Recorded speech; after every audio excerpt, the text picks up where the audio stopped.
Même si mentir vient aussi naturellement à Zakir Naik, comme nager pour un poisson, il doit se concentrer sur les mensonges qu'il raconte, car il veut que ces mensonges soient aussi crédibles que possible pour les personnes complètement ignorantes.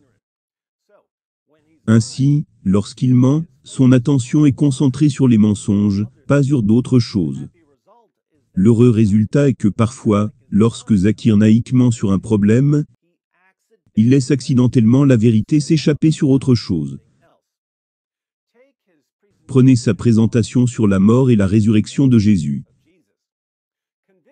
Convaincre les gens que selon la Bible, Jésus n'est jamais mort, est un travail difficile. Même si vous parlez à des gens qui ne savent rien de rien, la gymnastique mentale est difficile, même pour un niveau olympique de gymnastique mentale, comme Zakir Naik. Donc, alors que toute son énergie mentale était consacrée à mentir sur la crucifixion et la résurrection de Jésus, Zakir Naik a accidentellement commis le shirk, le pire de tous les péchés selon l'islam, en associant Jésus comme partenaire à Allah.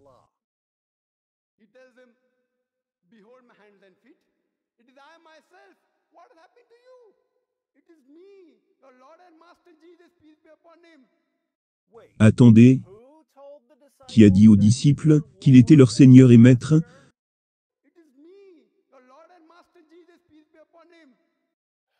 Qui?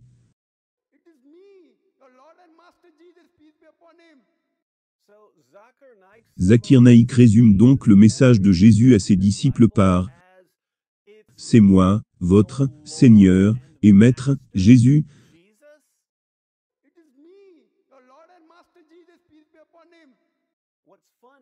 Ce qui est drôle, c'est que, dans le passage dont parle Zakir Naik, Jésus ne dit rien sur le fait d'être Seigneur. Zakir Naik l'a laissé échapper, comme s'il ne pouvait pas s'en empêcher. Il laisse échapper que Jésus est le Seigneur et le Maître de ses disciples. Ce qui est étrange, car selon le Coran, les disciples de Jésus étaient de fervents musulmans. Mais Zakir Naik dit que Jésus est apparu à ses disciples et leur a déclaré qu'il était leur Seigneur et Maître.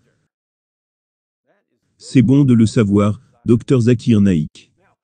Maintenant, je veux que tous les vrais fans de Zakir Naik qui regardent, montrent leur soutien à leur idole, Zakir Naik, en étant d'accord avec lui, et en postant, dans la section des commentaires, Jésus-Christ est Seigneur. Je veux que vous disiez, Jésus-Christ est Seigneur, tout comme le dit Zakir Naik. Et si vous ne dites pas que Jésus-Christ est Seigneur, je vais commencer à me demander si vous faites vraiment confiance à Zakir Naik. Vous faites confiance à Zakir Naik, n'est-ce pas? Et vous voulez que nous fassions confiance à Zakir Naik, n'est-ce pas? Alors, assurez-vous de dire, dans les commentaires, Jésus-Christ est Seigneur, tout comme le dit Zakir Naik. Bien sûr, il y aura des musulmans qui ne voudront pas dire Jésus-Christ est Seigneur, même si Zakir Naik a admis que Jésus-Christ est Seigneur. Et nous savons comment ces musulmans vont éviter d'admettre ce qu'a dit Zakir Naik, parce que nous avons vu comment ils le font, maintes et maintes fois.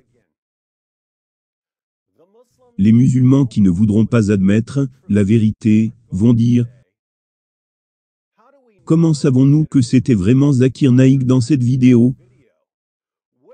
Où l'homme dans la vidéo a-t-il dit « Je suis Zakir Naik, je suis médecin, croyez-moi, dans ces mots. » La seule façon, pour un homme de s'identifier comme Zakir Naik, est de dire « Je suis Zakir Naik, je suis médecin, croyez-moi, dans ces mots exacts. » Mais l'homme dans la vidéo n'a jamais dit « Je suis Zakir Naik, je suis médecin, croyez-moi. » Par conséquent, il n'est pas Zakir Naik.